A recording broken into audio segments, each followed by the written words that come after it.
Hello everyone, my name is Umang Upadhyay. Welcome to Umang bio classes. आज का जो हमारा टॉपिक होने वाला है वो होने वाला है कैंसर। इसके बारे में आज हमें क्या क्या पढ़ना है, अब एक बार ओवरव्यू ले लेते हैं हम।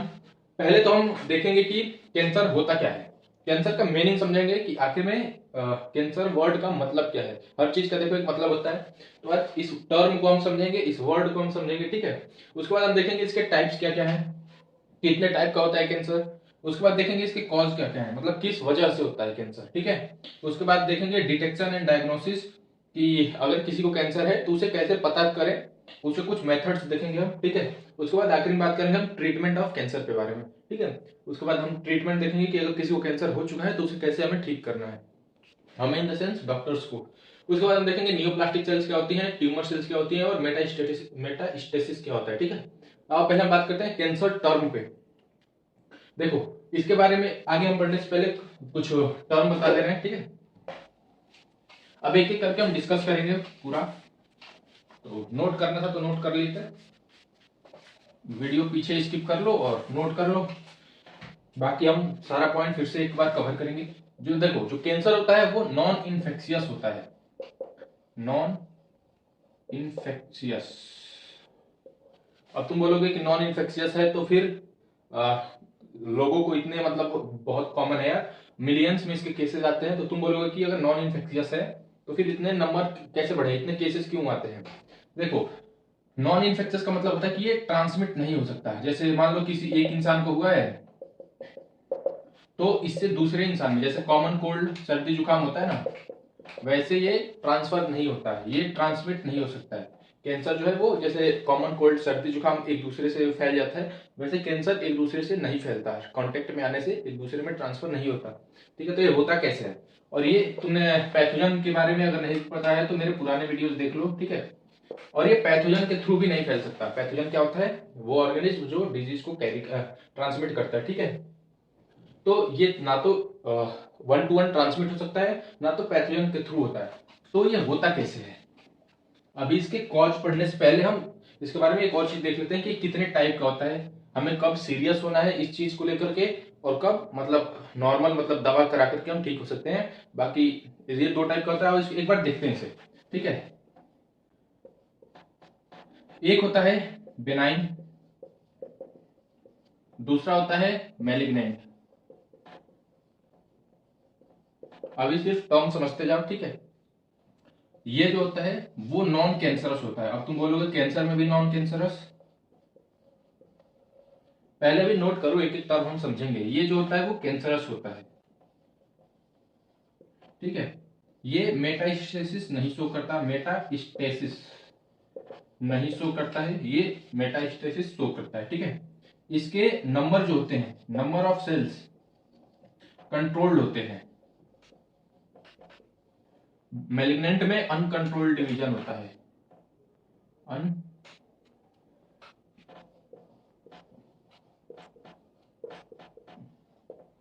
ठीक है। ये लेस फैटल होता है, ये हाईली फैटल होता है। अभी देखो, अब एक एक टर्म, अब आते हैं हम कैंसर पे। ये पहले टाइप याद करो यार, थोड़ा सा, चार लाइन है, टाइप याद कर लो। कैंसर दो टाइप का होता है, एक होता है बेनाइन, एक होता है मेलिग्नेंट। अब हम बात करते हैं कैंसर होता क्या है। देखो, नॉर्मल एक छोटा बेबी होता है, उसके अंदर सेल्स अपने आप को डिवाइड करती हैं। जैसे एक सेल है तो ये डिवाइड करके दो सेल में जाएगी जाएगी, ठीक है। तो ये हो गया तुम्हारा। अब चाहे माइटोसिस करे या मियोसिस, अब तुम बताओ मियोसिस कहाँ पे होता है और माइटोसिस कहाँ पे होता है, ये मैंने बहुत बार डिस्कस किया, ठीक है। तो नॉर्मल सेल ऐसे डिवाइड करती है एक से दो में, फिर दो से चार में डिवाइड कर जाएगी, ठीक है, जितना रिक्वायरमेंट होगा। अगर ये रिक्वायरमेंट के हिसाब से अपने आप को डिवाइड कर रहा है फिर तो होगा नॉर्मल डिवीजन, नॉर्मल डिवीजन, ठीक है। जैसे मान लो एक ये रूम है, इसमें अब तुम लोगों को ले आ रहे हो, पीपल को ले आ रहे हो यहाँ पे, एक दो तीन चार पांच छह। जैसे मान लो एक रूम में छह लोग आराम से रह सकते हैं, जस्ट फॉर एग्जांपल। उसमें अब बहुत ज्यादा लेते आओ, 60 लोग को लेते आओ तो दिक्कत होगी ना। तो वैसे ही अगर सेल नॉर्मली डिवाइड कर रही है तब तो कोई दिक्कत है नहीं। जब कैंसर होता है तो ये भूल जाती है नॉर्मल डिवाइड करना। एक जो इसमें बैरियर होता है, वो खत्म हो जाता है। जैसे ये रूम है, इसमें 6 लोग आए, कॉमन सेंस है कि अब इससे ज्यादा लोग नहीं आएंगे, तो वहां पे लोगों को मतलब अलग रूम में शिफ्ट कर देंगे।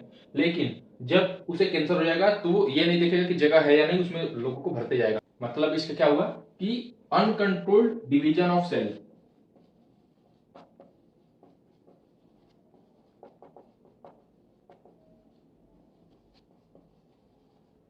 अनकंट्रोल्ड डिवीजन ऑफ सेल्स, ठीक है, जहां पे वो डिफरेंशिएट नहीं करती, सिर्फ और सिर्फ डिवाइड करती जाती है। डिफरेंशिएट नहीं हो पाता, सिर्फ और सिर्फ डिवीजन होता है, ठीक है, सिर्फ और सिर्फ डिवीजन होती है। जैसे मान लो एक सेल 2 सेल में डिवाइड करना है, तो उसके बाद उसका कोई मतलब उसमें स्टॉपेज नहीं है, वो कंटिन्यूअस डिवाइड करती जाएगी, रैपिड डिवीजन करती जाएगी। तो जब एक बंच ऑफ सेल्स बन जाएंगी, बंच ऑफ सेल बन जाएगी, तो उसे हम बोलेंगे ट्यूमर, ठीक है। कैंसर एक प्रॉपर्टी है उसकी, ऐसे समझ सकते हो कि जो रिजल्ट मतलब जब नंबर ऑफ सेल्स डिवाइड कर रही है, कॉन्टिन्यूअस डिवाइड कर रही है, लगातार डिवाइड हो रही है, तो जो वो बना रही है डिफ्रेंशिएट करके क्या बनाएंगी, बंच ऑफ सेल, मतलब कोशिकाओं का गुच्छा, बहुत सारे सेल्स बना देंगे, तो उसे हम बोलेंगे, उस बंच को बोलेंगे, उस गुच्छे को बोलेंगे ट्यूमर। और जो डिजीज हुआ है उसे हम बोलेंगे कैंसर, ठीक है। तो कैंसर और ट्यूमर में पता चल गया क्या डिफरेंस है। उसके बाद कैंसर को हम नॉर्मली ट्यूमर भी बोल सकते हैं, ठीक है। जैसे मान लो किसी को कहीं पे माउथ कैंसर होता है, जो ये नशे करते हैं उनको माउथ कैंसर जनरली होता है, तो उसमें अगर माउथ की सेल्स रैपिड डिवीजन करने लग जाए बिना किसी स्टॉपेज के, मतलब उसमें एक बैरियर होगा कि इतना डिवाइड करके उसके बाद रुक जाना है। अभी हम देखेंगे कॉन्टेक्ट इनहिबिशन क्या होता है। तो यहाँ पे उसमें स्टॉपेज नहीं होता है, कॉन्टिन्यूअस डिवाइड करती रहती है, अनकंट्रोल्ड डिवीजन होता है ऑफ सेल्स। तो क्या होता है कि जब वो बंच बनता है, गुच्छा बनता है सेल का डिवाइड करते करते, तो उसे हम बोलते हैं ट्यूमर। ट्यूमर को नॉर्मली कैंसर भी कह सकते हो, ठीक है। अब जो इसकी सेल्स होती हैं, जो नई सेल्स बनती हैं, उन्हें हम बोलते हैं नियोप्लास्टिक सेल्स। उसे हम क्या बोलते हैं, ये देखो, ये जो न्यू सेल्स बन रही है ना, इस एक पर्टिकुलर सेल को बोलेंगे नियोप्लास्टिक सेल। एक सेल को बोलेंगे नियोप्लास्टिक सेल और उस पूरे बंच को बोलेंगे ट्यूमर। और वो प्रॉपर्टी, वो कौन सा डिजीज हो रहा है, वो हो रहा है कैंसर, ठीक है। तो यहां तक आई होप समझ आ गया होगा कि नियोप्लास्टिक सेल क्या होता है, ट्यूमर क्या होता है और कैंसर क्या होता है, ठीक है। अब आप आगे बात करते हैं, इसके टाइप के बारे में बात करते हैं। अब एक एक करके यहां से डिस्कस करते हैं। नॉन कैंसरस, नॉन कैंसरस का मतलब होता है कि जो ट्यूमर बन रहा था ना, जो ट्यूमर यहाँ पे हम देख रहे थे, बंच ऑफ सेल बन रहा था, वो बेनाइन वाले में नहीं बनता है। मतलब कुछ समझो कि बेनाइन वाले में अगर बंच ऑफ सेल्स नहीं बनती है, ट्यूमर नहीं बनता है, तो ये as comparison to malignant tumour, ये थोड़ा मतलब सोचने वाला नहीं होता है, टेंशन लेने वाला नहीं होता। हालांकि इस पे भी दवा कराना है, छोड़ना किसी को नहीं है, ये इसमें ट्रांसमिट हो सकता है, बेनाइन मैलिग्नेंट बन सकता है अगर इसकी प्रॉपर ट्रीटमेंट न की जाए तो, ठीक है। तो आओ बेनाइन के बारे में बात करते हैं। बेनाइन ट्यूमर नॉन कैंसरस होता है, ये मेटास्टेसिस शो नहीं करता है। अब देखो मेटास्टेसिस का मतलब क्या हुआ, ये कोई इंसान है, अरे हाँ मान जाओ इंसान है, ये इसकी बॉडी है, ये इसके हाथ है। अरे तुम बोलोगे कि अब ये कैसा हाथ है, लेकिन बस मान लो ये इसके पैर हैं, ठीक है। अब सपोज करो इसे माउथ कैंसर हुआ, इसे क्या हुआ, माउथ कैंसर हुआ, तो मैलिग्नेंट वाले में क्या होगा और बेनाइन वाले में क्या होगा। मेटास्टेसिस अभी हम डिस्कस कर रहे हैं। तो मेटास्टेसिस में क्या होता है कि ब्लड सप्लाई, तुम्हें पता है कि बॉडी में कोई भी चीज अगर ट्रांसपोर्ट करनी है तो ब्लड के थ्रू होती है। जैसे मान लो हमारा अगर हाइपोथैलेमस कोई सिक्रेशन कर रहा है और किसी ऑर्गन तक उसे पहुंचाना है, तो वो ब्लड में डिजोल्व होकर के उस पर्टिकुलर ऑर्गन के पास जाकर के अपना इंफॉर्मेशन दे देगा। तो ऐसे क्या होता है, ये जो कैंसर की सेल्स होती हैं, जो ट्यूमर सेल्स होती हैं, जो ट्यूमर की सेल्स होती हैं, जो माउथ कैंसर में है, वो ब्लड में डिजोल्व हो जाती हैं, पेनिट्रेट कर जाती हैं, ठीक है। पेनिट्रेट पेनिट्रेट करके जैसे मान लो माउथ में भी तो तुम्हारे ब्लड सप्लाई है ना, तुम्हारे पूरे बॉडी के हर एक सेल के तक ब्लड की सप्लाई गई है, मतलब हर एक कोशिका के पास ब्लड गया है, ठीक है। तो उसमें क्या करता है, ये ट्यूमर की सेल्स जो कोशिकाएं हैं कैंसर वाली, वो ब्लड में डिजोल्व हो जाती हैं और वो पूरे बॉडी में फैलने लगती हैं। मान लो यहाँ पे तुम्हारे लंग्स में आ गई, तो लंग्स में कैंसर वो डेवलप करेंगी। फिर अगर तुम्हारे पैंक्रियाज में आ गई, पैंक्रियाज में करेगी, स्टमक में आ गया, स्टमक में करेगा, ठीक है। उसके बाद तुम्हारे किसी भी ऑर्गन में, कहीं पे भी, लेग्स में भी जा सकती है, कहीं भी जा सकती है, होल बॉडी में। तो ये जो प्रॉपर्टी शो हो रही है, mouth to any other part of body through blood transmission of tumour cells from one place, यानी माउथ या फिर कहीं भी जहां भी किसी को इनिशियल कैंसर हुआ, इनिशियल ट्यूमर सेल्स बनी, वहां से किसी दूसरे प्लेस पे जाना through blood is known as metastasis. तो जो बेनाइन कैंसर होता है, बेनाइन ट्यूमर होता है, वो मेटास्टेसिस शो नहीं करता है। अगर ये हाथ में हुआ है कैंसर तो ये हाथ में ही रहेगा, एक जगह ही रहेगा बेनाइन वाला, ठीक है। उसके बाद नंबर ऑफ सेल्स कंट्रोल्ड होती हैं। इसमें ऐसा नहीं है कि क्या बोलते हैं, उसमें रैपिड डिवीजन हो, अनकंट्रोल्ड जो ग्रोथ है वो हो सेल की। इसमें नॉर्मल सेल्स बनेंगी, जैसे डिवीजन होता है वैसे ही सेल्स बनेंगी। लेस फेटल होती है, इसमें मरने की संख्या कम होती है, डेथ रेशियो कम होता है इसमें। फेटल मीन्स डेडली होता है, डेथ रेशियो इसमें कम होता है, लोअर। बेनाइन कैंसर में, बेनाइन ट्यूमर में डेथ रेशियो लोअर होता है, ठीक है, इसलिए लेस फेटल होती है। अभी बात करते हैं मैलिग्नेंट कैंसर पे, मैलिग्नेंट ट्यूमर पे। ये जो होता है वो कैंसरस होता है। कैंसरस का प्रॉपर्टी पता चल गया, uncontrolled growth of, uncontrolled rapid division of cells, ठीक है। अगर कोई भी सेल्स अपने विभाजन होने की संख्या को भूलकर अनलिमिटेड डिवीजन करे तो उसे हम बोलेंगे मैलिग्नेंट ट्यूमर, कैंसरस सेल्स, ठीक है। हिंदी में मैंने ट्राई किया लेकिन है सही है। देखो ये जो है मेटास्टेसिस शो करेगा, मतलब कौन सा क्वेश्चन आ सकता है कि which of the following type of cancer show metastasis, तो तुम्हें ऑप्शन लगाना है मैलिग्नेंट ट्यूमर, ठीक है। कैंसर बोलो या ट्यूमर बोलो एक ही बात है, अभी हमने देखा क्यों एक ही बात है इसलिए, ठीक है। तो ये जो होता है वो कैंसरस होता है। कैंसरस का मतलब क्या है, uncontrolled rapid division of cells, ठीक है। उसके बाद ये मेटास्टेसिस शो करता है, मेटास्टेसिस मतलब यहां से पूरे बॉडी में कहीं भी जा सकता है थ्रू ब्लड। उसके बाद अनकंट्रोल्ड ग्रोथ होता है, अनकंट्रोल्ड ग्रोथ मतलब जैसे मान लो यहाँ पे अगर यहाँ पे एक कैंसर का सेल, अगर नॉर्मल सेल भी कैंसर की सेल्स में जा सकती हैं, तो अगर यहाँ पे अगर कैंसर हो गया तो ये अब अनकंट्रोल्ड करके यहाँ पे एक बंच बना लेगा, उस बंच को हम बोलेंगे ट्यूमर, ठीक है। हाईली फेटल होता है, मतलब इसका डेथ रेशियो जो मैलिग्नेंट में होता है, डेथ रेशियो मरने की संख्या इसमें हाई होता है, highly higher death ratio. Malignant tumour में डेथ रेशियो हायर होता है। मान लो अगर 100 लोगों को कैंसर हो रहा है तो इसमें 10 लोग की डेथ हो रही है या 5 लोग की डेथ हो रही है, वहीं यहाँ पे अगर ये 100 लोग को हो रहा है तो ये 70 से 80 90 कितने भी लोगों को, हाईली फेटल होता है, इसमें बचने की संभावना कम होती है। इसमें से 10 से 5 लोग ही बचेंगे, 5 से 10 लोग ही बचेंगे, इसमें 5 से 10 मरेंगे, ठीक है। तो आई होप ये समझ आ गया होगा मैलिग्नेंट और बेनाइन ट्यूमर के बारे में। अभी हम बात करते हैं, टाइप हो गया, अभी हम बात करते हैं कॉजेस के बारे में, होता क्यों है ये कैंसर, CUSE, कॉज। देखो कॉज पॉज मत समझ लेना, वीडियो पॉज मत कर देना, ठीक है। अब हम बात करते हैं इसके कॉज के बारे में। पहला कॉज होता है तुम्हारा ऑन्कोजन वायरसेस, ऑन्कोजन वायरसेस। ये क्या करते हैं, ये जो वायरस होते हैं, वायरल इन्फेक्शन होता है ना, कोरोना वायरस था, वायरस एक ऑर्गेनिज्म होता है, ठीक है। नॉन लिविंग और लिविंग के बीच का कनेक्टिंग लिंक होता है, इसे ना हम वायरस को ना हम लिविंग मानते हैं ना नॉन लिविंग मानते हैं। किसी इंसान या किसी भी होस्ट के, होस्ट वो चीज होता है जिसपे अटैक करे, ठीक है।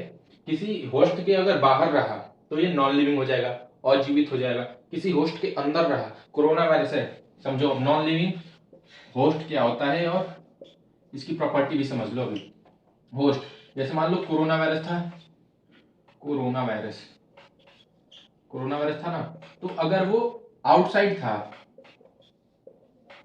आउटसाइड मतलब तुम्हारे घर के बाहर किसी कॉलोनी में कहीं पे भी था, तो वो नॉन लिविंग था। क्या था, नॉन लिविंग। और अगर किसी को हो चुका था, किसी पर्सन को हो चुका था, तो वो उसके अंदर जब गया तो वो लिविंग हो गया। ऐसा मैं नहीं कह रहा हूं, ऐसा साइंटिस्ट मानते हैं, ऐसा चला आ रहा है, ठीक है। तो इसके पास ऑन्कोजेनिक वायरस होता है, ऑन्कोजेनिक जीन होता है, ऑन्क जीन बोल सकते हो इसे, ठीक है। इसके पास क्या होता है, ऑन्क जीन्स होता है। कार्सिनोजेंस के ऑन्कोजेनिक वायरसेस के पास वायरल ऑन्क जीन्स होता है, ऑन्कोजीन्स, वायरल ऑन्कोजीन्स होते हैं। अब जीन्स तुम्हें पता है क्या है, हमने बहुत मॉलिक्यूलर बेसिस ऑफ इनहेरिटेंस और जेनेटिक्स में हमने जीन्स की बात की। किसी भी डीएनए का वो पार्ट, डीएनए का वो पार्ट जिसके पास इंफॉर्मेशन होती है, उसे हम क्या बोलते हैं, उसे हम बोलते हैं जीन, ठीक है, उसे हम बोलते हैं जीन, ठीक है। तो इस ऑन्कोजेनिक वायरस के पास एक जीन होता है जो होता है वायरल ऑन्क जीन। वो तुम्हें ना करे तो ये अच्छा है, मतलब जिसको भी कैंसर होता है उसको वो इन्फेक्ट करता है, ठीक है, उसको क्या करेगा, इन्फेक्शन करेगा और उसके डीएनए में चेंजेस कर देगा, और उसे उसके जो सेल्स होती हैं, नॉर्मल सेल्स जो डिवाइड करती हैं, उसमें ये क्या करेगा कि उनको वायरल जीन्स में कन्वर्ट कर देगा, वायरल ऑन्को जीन्स में, वायरल ऑन्को सेल्स में कन्वर्ट कर देगा। ये अब क्या करेगा, अब यहां से इसके आगे का देखो, ऑन्कोजेनिक वायरस है, उसके पास कौन सा जीन है, वायरल ऑन्को जीन्स है। ये ट्रांसमिट इनसाइड होस्ट, होस्ट मतलब जिस इंसान को ये इन्फेक्शन हो उसे हम बोलेंगे होस्ट, ठीक है। अब ये क्या करेगा, नॉर्मल सेल्स को कैंसरस सेल्स में डेवलप कर देगा, ठीक है। जैसे मान लो ये हाथ है, अगर यहाँ पे ये ऑन्कोजेनिक वायरस यहाँ पे अटैक कर देता है, जस्ट बाय चांस ऐसा होना, अगर यहाँ पे अटैक कर देता है और उसका वायरल ऑन्क जीन मेरी सेल्स के अंदर चला जाता है, तो ये नॉर्मल सेल्स दिख रहे हैं तुम्हें, ये कैंसर सेल में डेवलप हो जाएंगी, ठीक है। अब कुछ बात करते हैं, अब दूसरे मेथड के बारे में बात करते हैं, दूसरा कॉज क्या होता है। अभी हम वायरल देखते हैं, अब हम बात करते हैं कार्सिनोजेंस के बारे में। कार्सिनोजेंस ये 3 टाइप का होता है, ठीक है। दूसरा कॉज है, 3 टाइप का होता है ये, बायोलॉजिकल, फिजिकल और केमिकल, ठीक है। ये 3 टाइप का होता है, बायोलॉजिकल, केमिकल और फिजिकल। कार्सिनोजेंस वो ऑर्गेनिज्म होते हैं, ये होते हैं कैंसर कॉजिंग एजेंट्स, ठीक है। कार्सिनोजेंस को हम बोलते हैं कैंसर कॉजिंग एजेंट। ये 3 टाइप का होता है, बायोलॉजिकल, फिजिकल और केमिकल। बायोलॉजिकल में सब कुछ पैरासाइट्स आते हैं, सम पैरासाइट्स और वायरसेज आते हैं। अभी हमने वायरस के बारे में देखा था ना, वो कैसे वो अफेक्ट करते हैं, तो वो कुछ वायरसेज आते हैं, ठीक है। फिजिकल में यूवी रेज हो गई, एक्स रेज हो गई, ठीक है। यूवी रेज, जब तुम्हें एक चीज मैं बताऊं, जो ये वेस्टर्न कंट्रीज के लोग हैं जो बहुत गोरे होते हैं, जो गोरे होते हैं ना, यूके के, यूएस के, जितने भी वाइट पर्सन होते हैं, उनको अगर तुम अफ्रीका के रीजन में ले जाकर छोड़ दो ना, तो उनको स्किन कैंसर होने के चांसेस बहुत होते हैं। ऐसा क्यों होता है, क्योंकि उनके पास एक ऐसा जीन का स्ट्रक्चर ही होता है, उनका बॉडी ही ऐसा होता है कि जो मतलब स्किन का जो कलर है वो लेस सेंसिटिव होता है, मतलब इन सब चीजों के लिए। यूवी रेज जो सन से आती है रेज, ओजोन लेयर हम क्यों बचा रहे हैं, ताकि यूवी रेज फिल्टर होके आए। अगर वो हमारी बॉडी पे डायरेक्ट गिरने लगी, ओजोन लेयर को अगर हम हटा दें और डायरेक्ट सन की रेज हमारी बॉडी पे गिरे, तो हमारी बॉडी को म्यूटेट कर सकती है, उसकी सेल्स को, बॉडी की सेल्स को, और उसमें यूवी रेज कॉज कर सकता है कैंसर। दूसरा है एक्सरेज। एक्सरेज नॉर्मली कोई भी बीमार होता है, किसी को बोन में दिक्कत होती है, कुछ भी दिक्कत होती है, तो डॉक्टर बोलते हैं एक्सरे करो, एक्सरे करा के ले आओ, एक्सरे रिपोर्ट। तो जो एक्सरे करता है वो बहुत ही कम एक्सरेज का यूज करता है, ठीक है, बहुत ही कम एक्सरे का यूज करता है। एक्सरे क्या है, एक इलेक्ट्रोमैग्नेटिक स्पेक्ट्रम की एक रेज है, ये भी लाइट है, ये भी, ठीक है। तो अगर इसका हाई डोज दे दिया जाए, अगर इसका हाई डोज, जो तुम एक्सरे कराए होगे कभी ना कभी अपना या अपनी फैमिली में, तो उनको अगर हाई डोज एक्सरे का दे दिया जाए ना, तो उनको भी कैंसर होने के चांसेस बढ़ सकते हैं। इसलिए लिमिटेड अमाउंट में दिया जाता है, कोई भी ऐरा गैरा एक्सरे नहीं करता है, इसके लिए भी एक डिग्री चाहिए होती है, ठीक है। अब आते हैं केमिकल में। केमिकल में तुम्हारा सिगरेट हो गया, सिगरेट हो गया, स्मोकिंग हो गई, सिगरेट स्मोक, डाइज हो गई, पेंट्स हो गए, ठीक है। तो ये जो है ये भी अलग अलग टाइप के बायोलॉजिकल हैं। देखो ये मार्कर है, इस पे यहाँ पे तुम्हें अगर दिखाई दे रहा हो तो यहाँ पे लिखा है नॉन टॉक्सिक, देख रहे हो यहाँ पे, अगर यहाँ पे तुम देख पाओ तो यहाँ पे लिखा हुआ है नॉन टॉक्सिक। इसका मतलब हमें इसका स्मेल, ये जो मार्कर का स्मेल होता है वो भी पेंट्स के कैटेगरी में आकर के हमें म्यूटेशन कर सकता है। पेंट्स को बहुत लोग होते हैं, नया नया घर में पेंट आया उसको भी खोल करके सूंघने लगते हैं, स्मेल लेने लगते हैं, वो भी कैंसर कॉज कर सकता है। सिगरेट स्मोकिंग जो सबसे मेन कॉज है लंग कैंसर का, cigarette smoking main cause of lung cancer. तो cigarette smoking main cause of lung cancer. Dies हो गए अलग अलग टाइप के, तो ये केमिकल में आ जाते हैं तुम्हारे। ये सब कभी भी मतलब हद से ज्यादा नहीं करना चाहिए, थोड़ा बहुत स्मेल हो गया तो कोई बात नहीं, ठीक है। ये तो बिल्कुल सिगरेट स्मोक तो बिल्कुल भी नहीं करना चाहिए, इसे छोड़ दो एकदम, मतलब जनरल नॉलेज, ठीक है। उसके बाद हम बात करते हैं ओंकोजेनिक वायरसेस हो गए हमारे। अब बात करते हैं नॉर्मल ओंकोजेंस। अभी तुम्हें जो मैं बताने वाला हूं उसे सुन के शायद तुम्हें थोड़ा सा एकदम थोड़ा सा शौक लगे, ठीक है। मैंने ऐसा क्यों बोला कि सिगरेट नहीं पीना चाहिए, अभी बता रहा हूं। तुम्हारी जो नॉर्मल सेल है, normal cell in human body, जो नॉर्मल सेल है ह्यूमन बॉडी की, उसके पास भी कैंसरस प्रॉपर्टी होती है। जो ह्यूमन की सेल्स हैं उनके पास भी, ये जो सेल देख रहे हो ना, सेल है, टिश्यू है, ये तो अभी फिलहाल हैंड तुम देख रहे हो, इसके अंदर जूम करोगे ना तो सेल्स दिखाई देंगे तुम्हें, इतना तो बेसिक पता ही होगा यार। तो नॉर्मल ह्यूमन बॉडी सेल्स के पास भी कैंसरस प्रॉपर्टी होती है, ठीक है। इनको हम बोलते हैं प्रोटोऑन्क। ऑन्क का मतलब क्या है, ऑन्क का मतलब है ऑन्कोजीन्स, ठीक है। प्रोटो का मतलब होता है पहले, ऐसे बोल सकते हो, प्रोटो का प्री मतलब होता है प्री, प्री मतलब होता है पहले, ठीक है, कैंसरस सेल होने से पहले। तो इसमें अभी जो मैंने बताया सिगरेट स्मोकिंग, वो क्या करते हैं, एक म्यूटेशन के लिए स्टिमुलस का काम करते हैं। जैसे होता है ना, बाइक चालू करने जाओ, कार चालू करने जाओ, सेल्फ जब लगाते हो कार में, तो एक स्टिमुलस इलेक्ट्रिसिटी जाकर के चालू करती है।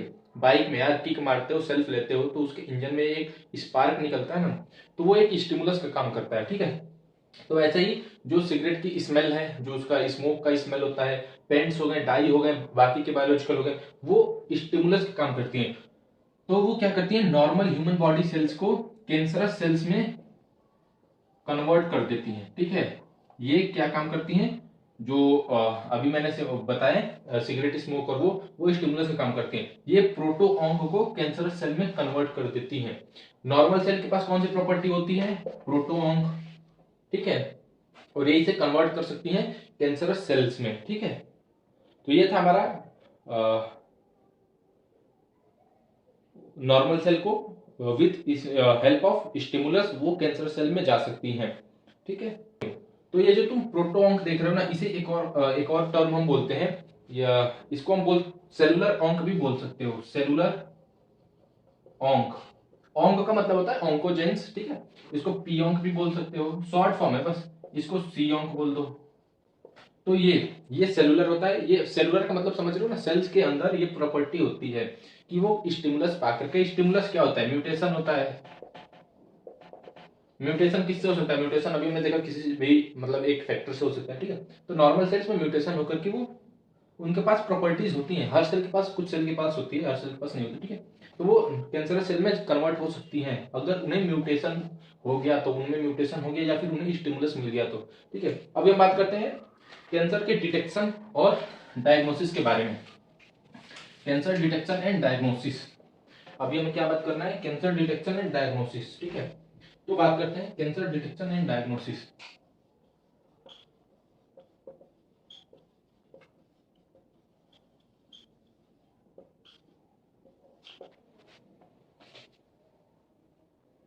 पहला है ब्लड और बोन मैरो। टेस्ट, ब्लड और बोन मैरो टेस्ट। इसमें क्या हम देखते हैं, इसमें हम देखते हैं कि सेल काउंट बढ़ा तो नहीं है, जो सेल का काउंट होता है वो कहीं इंक्रीज तो नहीं हुआ है।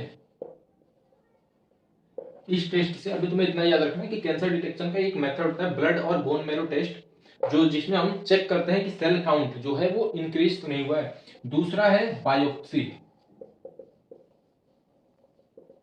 इसमें क्या होता है, जहां पे कैंसर सेल्स हुई, जहां पे शक होता है, ऐसा मतलब लगता है कि वहां पे कैंसर हो सकता है, वहां की कुछ टिश्यू को हम कट करते हैं, टिश्यू कट होता है, और ये टिश्यू जो होता है वो कट होने के बाद लैब में जाता है, लेबोरेटरी में जाता है।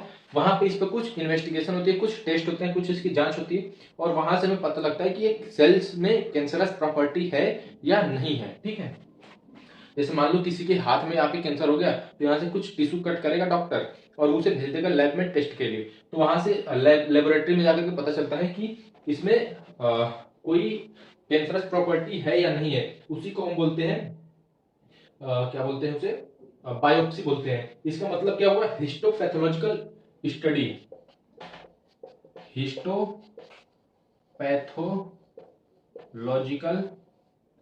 Study, study of tissue in laboratory. ठीक है, तो यहां से हमें पता चल जाता है, किसका पता चलता है, सस्पेक्टेड टिश्यू का।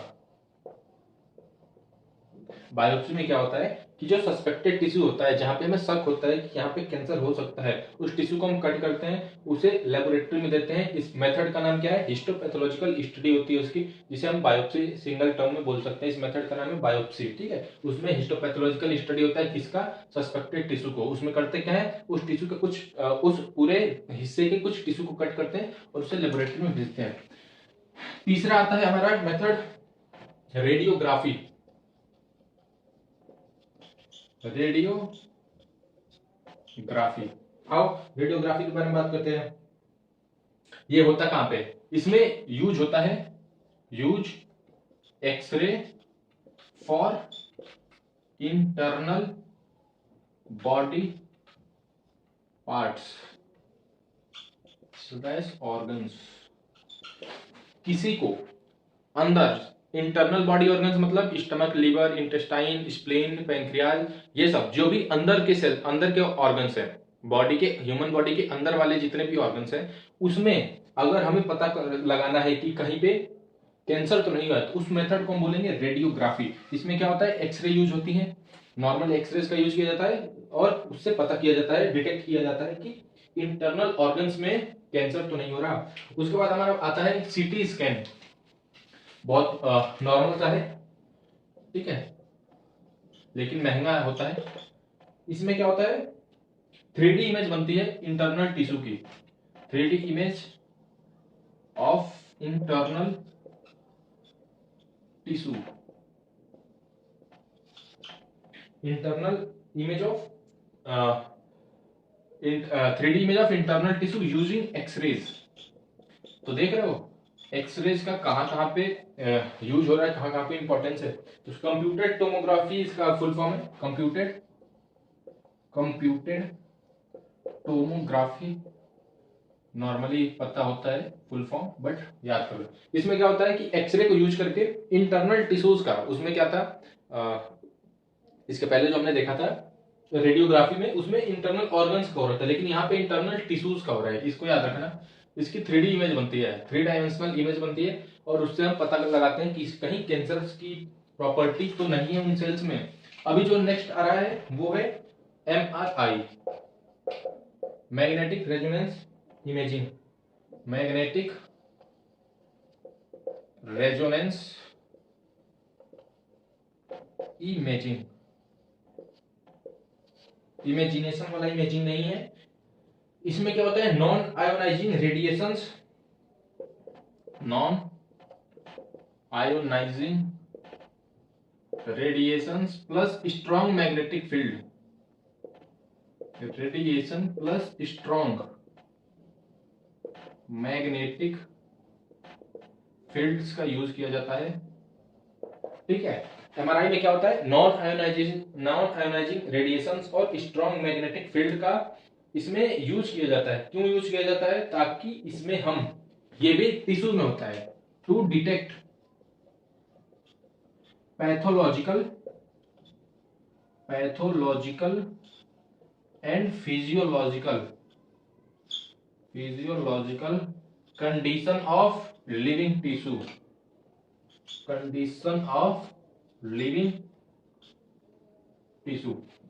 एमआरआई में क्या होता है, इसका फुल फॉर्म याद कर लो, मैग्नेटिक रेजोनेंस इमेजिंग। इसमें क्या होता है? नॉन आयोनाइजिंग रेडिएशन और स्ट्रॉन्ग मैग्नेटिक फील्ड्स का हम यूज करते हैं। वो तुमने देखा है ना, एक वीडियो बड़ा वायरल हुई थी कि जब एमआरआई होता है तो उसके बाहर कोई भी लोहे वाली चीज नहीं रखनी चाहिए, ठीक है, आयरन का कोई भी सामान नहीं रखना चाहिए, क्योंकि वो इतना तेज उसमें मैग्नेटिक फील्ड होता है कि वो उसे अपने मशीन के अंदर ले लेता है, ठीक है। अगर हम बात करें उसकी, तो ऐसे कुछ मशीन होती है बड़ी सी, ठीक है, यहाँ पे स्ट्रेचर जैसे होता है, एक ऊपर कुछ लगा होता है, ठीक है, ऊपर, और इस पे इंसान लेट जाता है और ये अंदर को जाती है, फिर पूरा मैग्नेटिक फील्ड के थ्रू इसमें पूरा ये मशीन ऑपरेट करती है, ठीक है। नॉन आयोनाइजिंग रेडिएशन और स्ट्रॉन्ग मैग्नेटिक फील्ड्स में ये क्या करती है? पैथोलॉजिकल और फिजियोलॉजिकल कंडीशन बताती है लिविंग टिश्यूज की। ये अंदर जाती है, पूरा मशीन एक्टिव होता है, यहाँ पे लाइट वाइट जलती है, फिर जब पूरा ये एमआरआई हो जाता है तो ये मशीन, ये जो स्ट्रक्चर है वो वापस आ जाता है और इंसान उठ करके अपना बाहर चला जाए, वो रिजल्ट अपना दे देती है। तो एमआरआई हो गया। अभी हम बात करते हैं, इसमें और भी है एक, मोनोक्लोनिकल एंटीबॉडीज, ठीक है, मोनोक्लोनिकल एंटीबॉडीज। इसमें तुम्हें मैंने बताया था, जब एंटीजन एंटीबॉडी पढ़ा रहा था मैं, टी लिम्फोसाइट, बी लिम्फोसाइट में बता रहा था, तो तुम्हें मैंने बताया था कि टी लिम्फोसाइट दूसरे मतलब क्या करती है, खुद जाकर के लड़ती है, और बी लिम्फोसाइट एंटीबॉडीज बनाती हैं जो कि एंटीजन्स पे, एंटीजन वो चीज, कोरोना वायरस को एग्जांपल ले ले तब तुम्हें ज्यादा समझ में आएगा। जो कोरोना वायरस था ये एंटीजन है, और इसको मारने के लिए जो हमारी बॉडी की इम्यूनिटी थी, बॉडी इम्यूनिटी जो प्रोड्यूस कर रही थी वो थी एंटीबॉडी। तो एंटीबॉडी इसको जाकर के मार रहा था और इसे खत्म कर दिया था। कुछ लोग तो नॉर्मली भी ठीक हो गए थे बिना इंजेक्शन। तो इसमें क्या होता है कि कैंसर की सेल्स, अभी हम कैंसर बात कर रहे हैं, तो इसमें हम क्या करते हैं, कैंसर की सेल्स जो एंटीबॉडी एंटीजेंस प्रोड्यूस करती हैं, जो कैंसर की सेल्स एंटीजेंस प्रोड्यूस करती हैं, उसके लिए हम स्पेसिफिक एंटीबॉडी, ये भी एंटीबॉडी का सिंबल है छोटा सा, उसके लिए हम स्पेसिफिक एंटीबॉडीज उसके अगेंस्ट में ले जाके, मोनोक्लोनिकल, मोनो मतलब सिंगल होता है, ठीक है, तो उसके लिए हम स्पेसिफिक कोई एक पर्टिकुलर, जैसे ये मार्कर है, इसका काम है ब्लू कलर में लाइन खींचना, तो ये ब्लू कलर में करेगा, रेड में नहीं कर देगा, ठीक है। तो वही है कि स्पेसिफिक कैंसर के एंटीजन के लिए ही हम एंटीबॉडीज उसमें लगाते हैं और ट्रीट करते हैं, ठीक है। तो इससे क्या होता है कि ये जो एंटीबॉडीज हैं ये इससे बाइंड करती हैं, कैंसर की सेल्स से बाइंड करती हैं और हमें बताती हैं, ठीक है। इससे हम क्या करते हैं, कैंसर को डिटेक्ट कर लेते हैं कि यहाँ पे अगर इससे बाइंड हो गया तो हम इसको अंडर माइक्रोस्कोप या किसी भी पर्टिकुलर इंस्ट्रूमेंट से हम देख लेंगे कि ये बाइंड हो गया है, तो हमें पता लग जाएगा कि ये कैंसर की सेल्स है। जैसे मान लो ना, अगर किसी की बॉडी में बैक्टीरिया है, वायरस है, फंजाई है, हर चीज का इन्फेक्शन है, उसमें कैंसर नहीं है, तो हम ये एंटीबॉडी डालेंगे तो एंटीबॉडी तो कहीं बाइंड होगी नहीं, कहीं जुड़ेगी नहीं। तुम्हें मैं और सिंपल वर्ड में समझा रहा हूं। जैसे मान लो ये कैंसर का वो है, कैंसर का जो हमारी बॉडी में जो कैंसर पैदा कर सकता है ये वो है, ठीक है, और ये उसकी दवा है, ये उसकी दवा है। तो इसमें अगर ये दोनों बाइंड कर गए, ये दोनों जुड़ गए, तो हमें पता लग जाएगा कि हाँ ये इसकी दवा कैंसर की सेल से जुड़ रही है, मतलब बॉडी में कैंसर की सेल्स और भी हैं। वहीं पे अगर हम दूसरी ओर बात करें, तो यहाँ पे अगर ये मान लो बुखार का है या फिर सर्दी का ये बैक्टीरिया है जो हमारी बॉडी में सर्दी करेगा, और ये हम इसमें डाल रहे हैं कैंसर की दवा, कैंसर का एंटीबॉडी वैसे बोला जाए, तो यहाँ पे ये बाइंड नहीं कर रहा है, तो इसका मतलब कि हमारी बॉडी में कैंसर की एंटीजेंस नहीं है। एंटीजेंस मतलब जनरेटर, जेन आ रहा है ना, जेन, तो जनरेट करेगा। यहाँ पे एंटीजन में जेन आ रहा है तो ये जनरेट करता है, ठीक है। तो यहाँ पे ये जनरेट नहीं कर पा रहा है, ये हमारी एंटीबॉडी है तो ये बाइंड नहीं कर पा रही, बाइंड मतलब जुड़ना होता है, तो ये जुड़ नहीं पा रही, इसका मतलब हमारी बॉडी में कैंसर की एंटीजेंस नहीं है। ठीक है, समझ गए। अभी हम बात करते हैं अपने आगे, एक और है इसमें टेक्निक ऑफ मॉलिक्यूलर बायोलॉजी। हाँ जी, तो हम बात कर रहे थे अगला मेथड जो था हमारा technique of molecular biology for detection and diagnosis. बीच में वीडियो रुक गई थी यार, मैं पूरा खत्म कर दिया था लेक्चर, फिर मैंने देखा तो ये तो यहीं पे रुक गया था, कोई बात ना छोड़ो। तो इसमें हम क्या करते हैं, टेक्निक ऑफ मॉलिक्यूलर बायोलॉजी में हम करते हैं कि हम डिटेक्ट करते हैं कैंसरस सेल को with inheritable susceptibility to certain cancer, मतलब कुछ टाइप के कैंसर्स में कहीं किसी इंडिविजुअल में इनहेरिटेबल ससेप्टिबिलिटी के साथ कैंसर तो नहीं है। ठीक है, तो आई होप इतना तुम्हें समझ आ गया होगा। Can be used to detect cancerous gene in, cancerous gene होता है भैया, सेल लिख दिए हो, सॉरी, कैंसरस जीन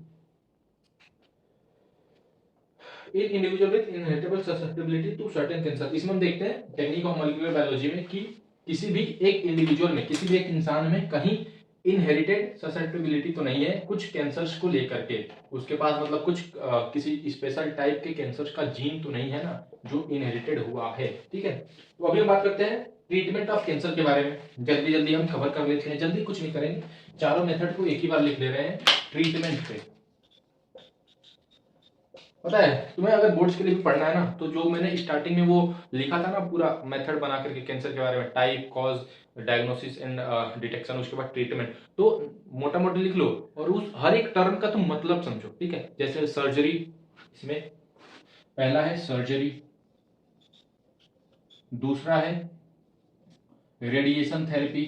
अभी समझो, जब तुम नोट बनाओ ना, नोट्स, तो ऐसे बनाया करो, कीमोथेरेपी, यहां पे लिख लिया करो कोबाल्ट 60, फिर फोर्थ होता है तुम्हारा इम्यूनोथेरेपी, यहां पे लिख लिया करो अल्फा इंटरफेरॉन्स। ठीक है, तो जो शॉर्ट नोट बनाया करो ना, तो ऐसे बना लिया करो, इससे क्या होगा कि तुम्हें याद रहेगा।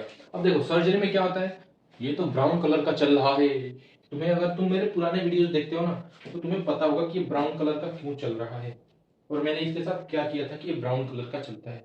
ठीक है, तो अभी आओ यहाँ पे आओ, सर्जरी में क्या होता है, ये मान लो किसी के हाथ में कैंसर हो गया या फिर माउथ में कैंसर हो गया, तो उस पर्टिकुलर पोर्शन को हम सर्जरी के थ्रू से काट करके निकाल देते हैं। यहाँ पे मान लो कैंसर हो गया तो उसको काटो, निकाल दो, फेंक दो, तुम मत करना वरना इन्फेक्शन हो जाएगा, पूरा हाथ काटना पड़ जाएगा। किसी स्पेशल डॉक्टर के पास जाना जो स्पेशलिस्ट हो, उससे कराना। ठीक है, रेडिएशन थेरेपी में हम क्या करते हैं, रेडिएशन थेरेपी में हम देते हैं कोबाल्ट 60, यहाँ पे हमने दूसरा कर दिया कोबाल्ट 60, कोबाल्ट का एटॉमिक नंबर 27, इसके पहले क्या होता है, फेरस होता है, उसका 26, इससे में कोई लेना देना नहीं। इसके बाद क्या होता है, निकिल होता है, उसका होता है 28। मैं तुम्हें सिर्फ प्रेशर में डालने के लिए बता रहा हूँ कि तुम्हें याद करना पड़ेगा ये सब पीरियोडिक क्लासिफिकेशन। ठीक है, देखो कोबाल्ट 60 का हम यूज करते हैं और इसमें हम क्या देते हैं, हाई डोज देते हैं, हाईली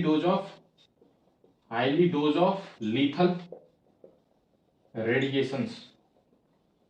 जैसे अभी हम बात कर रहे थे ना कि एक्सरे को अगर हाई डोज में दे दिया जाए तो इंसान में कैंसर हो सकता है, म्यूटेशन हो सकता है, तो वैसे ही कुछ रेडिएशंस होते हैं जिनको हम हाई डोज पे देते हैं। और जैसे मान लो ये पूरा सेल है नॉर्मल सेल, यहाँ पे कुछ कैंसर की सेल्स हैं, ठीक है, ये कुछ कैंसर की सेल्स हैं और बाहर कुछ नॉर्मल सेल्स हैं, तो हम ऐसा ही मतलब ट्रीटमेंट करते हैं कि ये जो अंदर वाली कैंसरस सेल है ये तो खत्म हो जाए लेकिन सराउंडिंग सेल्स को डैमेज ना हो। ठीक है, तो ये हो गया तुम्हारा रेडिएशन थेरेपी। इसमें यूज किसका होता है, कोबाल्ट 60 का। कीमोथेरेपी में क्या होता है कि कुछ कीमोथेरेपेटिक ड्रग्स का यूज हम करते हैं, कुछ कीमोथेरेपेटिक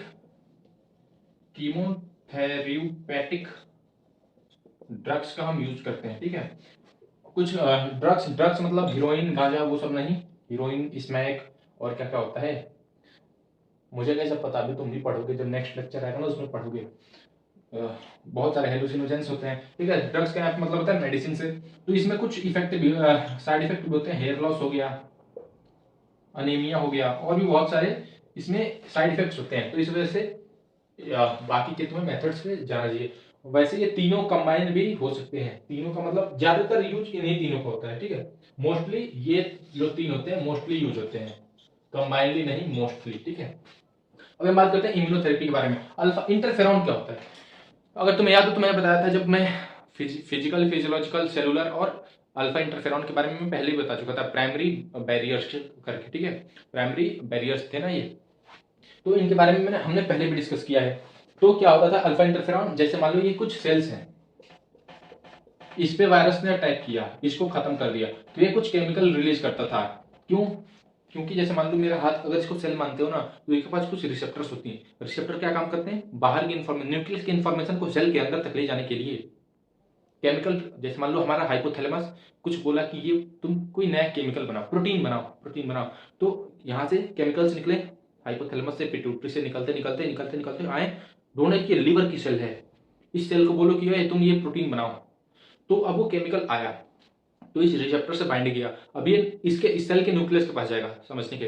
तो कहीं वायरस भाई चोर है, नॉर्मल बन के आएगा, ठीक है, नॉर्मल सेल का इसके सेल के रिसेप्टर के जैसा ही बन के आएगा वायरस का, वो जो एंटीजन होता है, तो इस पे आकर को अटैच कर जाएगा, ठीक है। इस पे आकर के अटैच किया तो वायरल का अपना फिर डीएनए दे देगा, अपना जेनेटिक इन्फॉर्मेशन सेल में दे देगा, और यहाँ से पूरा कुछ के डीएनए पे वायरल डीएनए का वो हो जाएगा कंट्रोल, और वो फिर वायरल सेल्स प्रोड्यूस करेगा। तो यहाँ तक समझ गए? तो क्या होता है कि जो अल्फा इंटरफेरॉन्स जो रिलीज होते हैं, वो इसको इस सेल को बोल देंगे, ये सराउंडिंग सेल को ये इंफॉर्मेशन केमिकल रिलीज करके बता देगा कि तुम्हारा जो रिसेप्टर है उसे तुम बंद कर लो, अंदर कर लो, और अपना रिसेप्टर छुपा लो, क्योंकि अब हमारे पे अटैक हो चुका है, क्योंकि वो हमारे पे अटैक एक्चुअल में ना कर दे, इसलिए अपना रिसेप्टर सेल छुपा लेते हैं। उसे हम बोलते हैं इंटरफेरॉन, ठीक है। ये जो केमिकल रिलीज है उसे बोलते हैं इंटरफेरॉन। तो इम्यूनोथेरेपी, तो इसमें क्या होता है कि biological modifier like alpha interferon are used to activate the immune system. अभी इंटरफेरॉन क्या करता है? हमारे इम्यून सिस्टम को एक्टिव कर देता है, इम्यून सिस्टम को एक्टिव कर देता है, और जो कैंसर की सेल्स होती हैं, एंड किल्स कैंसरस सेल्स, ठीक है। अभी मैं तुम्हें एक वो बताने जा रहा हूं मेथड, जो अरब की एक कंट्री है, कोई कंट्री का नाम नहीं याद मुझे, वहां पे एक फास्टिंग स्टार्विंग व्रत, जो तुम्हें समझना है समझ लो, ठीक है। तो तुम देखे होगा कि हर एक रिलीजन में फास्टिंग का कॉन्सेप्ट है। हमारे नवरात्रि होते हैं, कुछ लोग 9 दिन व्रत रहते हैं, बाकी के भी महीने में 2-4 व्रत आ ही जाते हैं। तो इसमें क्या होता है कि जो हमारी बॉडी होती है, देखोगे मोस्टली इंडियंस में जो स्टमक होता है, वहां पे फैट डिपॉजिट हो जाता है, चर्बी वहां पे जमा हो जाती है, ठीक है। फैट को हिंदी में चर्बी बोलते हैं, ठीक है। तो वहां पे क्या होता है कि फास्टिंग करने से जो, अब वो फैट हमारी बॉडी में एक्स्ट्रा ही हुआ ना, फैट हमारी बॉडी में एक्स्ट्रा होती है, रिजर्व होती है। तो फास्टिंग करते हैं, एक टाइम खाना छोड़ देते हैं, स्किप करते हैं, तो उसमें क्या होता है कि जो हमारी बॉडी में एक्स्ट्रा सेल्स हैं, वो हमारी बॉडी यूज करने लगती है, उसमें कार्बोहाइड्रेट, फैट, स्टार्च जो भी प्रेजेंट होता है उन सेल्स में, उससे हमारी बॉडी खत्म करके उससे अपना पूरा न्यूट्रिएंट्स लेती है, मिनरल्स लेती है, कार्बोहाइड्रेट, फैट, स्टार्च सब कुछ लेती है। तो वैसे ही कैंसर सेल भी एक एक्स्ट्रा ही है। कैंसर सेल तो नॉर्मल है नहीं, कैंसर का नाम ही, कैंसर टर्म का मतलब ही है अनकंट्रोल्ड डिवीजन ऑफ सेल्स। तो वैसे ही वो हमारी बॉडी में एक्स्ट्रा हो गया, तो उससे फास्टिंग स्टार्विंग या व्रत के टाइम पे, जब हम खाना नहीं खाते, कार्बोहाइड्रेट, स्टार्च, फैट नहीं लेते, प्रोटीन नहीं लेते, पल्सेस में प्रोटीन मिलता है वो हम नहीं लेते, तो उन जो एक्स्ट्रा सेल्स हैं उन्हें बॉडी हमारी डैमेज करती है, खत्म करती है, मारती है, और उनसे जो प्रोटीन मिलता है, स्टार्च मिलता है, उससे हमारी बॉडी अपना काम करती है। तो ये एक नेचुरल मेथड था, इसे एग्जाम में मत लिख देना, नहीं तो गलत हो जाएगा। तुम्हारे नॉर्मल कॉन्सेप्ट के लिए मैंने बता दिया, ठीक है। तो मिलता है फिर नेक्स्ट क्लास में। आई नो 2 महीने हो गए थे वीडियो के लिए, तो अभी प्रॉमिस तो नहीं करूंगा, लेकिन हफ्ते में 1-2 वीडियो, 2-3 वीडियो आ जाया करेंगी, ठीक है। तो अभी मिलते हैं फिर नेक्स्ट क्लास में, तो टेक केयर, सी यू।